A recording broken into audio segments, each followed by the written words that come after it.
ఈరోజు తెలంగాణ స్టైల్లో mutton curry చేద్దాం. ఒక మన దగ్గర 4 kgs మటన్ ఉంది. దీంతో మంచి తెలంగాణ స్టైల్లో మటన్ కర్రీ చేద్దాం. సో స్టవ్ పైన అయితే బొగోన పెట్టుకున్నాము. కిలోకు 8 పావుల లెక్క 4 కిలోలకు 32 పావుల నూనె పోసుకొని ఫుల్ గరం చేసుకున్నాము.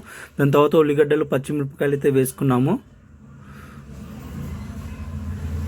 సో పచ్చిమిరపకాయలు ఉల్లిగడ్డ వేసుకున్న తర్వాత మంచిగా కలుపుకోవాలి, లైక్ బ్రౌన్ కలర్ రావాలి. సో ఇక్కడ చూస్తే మనకు మంచిగా ఉడుకుతున్నాయి ఉల్లిగడ్డలు పచ్చిమిరపకాయలు. దాని తర్వాత కొత్తిమీర పుదీనా 2 మంచి కడుక్కొని వేసుకొని మంచిగా కలుపుకున్నాము. సో అంతా దగ్గరకు అయిన తర్వాత మనము అల్లం వేసుకోవాలి. మనము 3 చెంచాల అల్లం వేసుకుంటున్నాము. మనము చూడొచ్చు. సో 4 కిలోల కూర ఉంది కాబట్టి కొంచెం అల్లం ఎక్కువనే వేసుకుంటున్నాను. సో అల్లం వేసుకున్న తర్వాత మంచిగా కలుపుకోవాలి, లేకపోతే మొత్తం అడుగంటుతుంది. సో కింద నుంచి మంచిగా కలుపుకోవాలి, లేకపోతే మొత్తం మాడిపోతుంది. సో మంచిగా కలుపుకున్న తర్వాత నేనైతే మటన్ అయితే వేసేసుకుంటాను. మంచిగా మటన్ కడిగి మొత్తం నీళ్ళు తీసేసి మొత్తం మటన్ వేసుకున్నాను. సో వేసుకున్న తర్వాత మంచిగా కలుపుకోవాలి, మొత్తము మిక్స్ చేసి కలుపుకోవాలి. దాని తర్వాత మటన్ నుంచి మొత్తం వాటర్ అనేది వస్తుంది, వాటర్ మొత్తం దిగిపోతుంది చూడొచ్చు. సో వాటర్ అయింది కదా.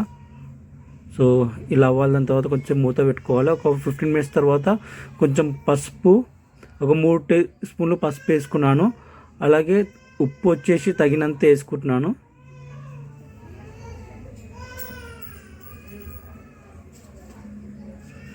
ఉప్పు వచ్చేసి నేను తగినంత, మనకు ఎంత పడుతుందో అంత వేసుకుంటాం. కొంతమంది ఎక్కువ తింటారు, కొంతమంది తక్కువ తింటారు కదా, ఆ హిసాబ్తో వేసుకోవాలి. దాని తర్వాత మొత్తం మిక్స్ చేసుకోవాలి.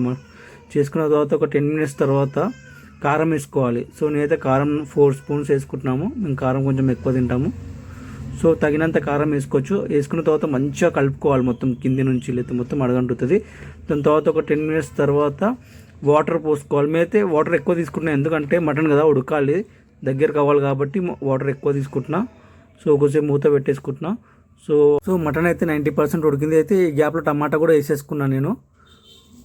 సో మొత్తం మటన్ 100% ఉడికింది చూడొచ్చు, మొత్తం దగ్గరకు వచ్చేసింది. సో నీళ్ళు మొత్తం దిగిపోయినాయి, సొరవ మొత్తం దిగింది. సో కొంచెం ఇప్పుడు నేను మసాలా వేసుకుంటాను లాస్ట్ మూమెంట్లో. వేసుకొని మంచి కలుపుకుంటున్నాను. ఒక 5 minutes తర్వాత స్టవ్ ఆఫ్ చేసుకుంటాను. సో మంచి ఫ్లేవర్ ఉంటుంది. సో నేచురల్ స్టైల్లో మటన్ అయితే ప్రిపేర్ అయిపోయింది. ఇంకా స్టవ్ బంద్ చేసుకుంటాం. సో మటన్ కర్రీ అయితే అయింది. టేస్ట్ చూసి ఎట్లా చెప్తాను.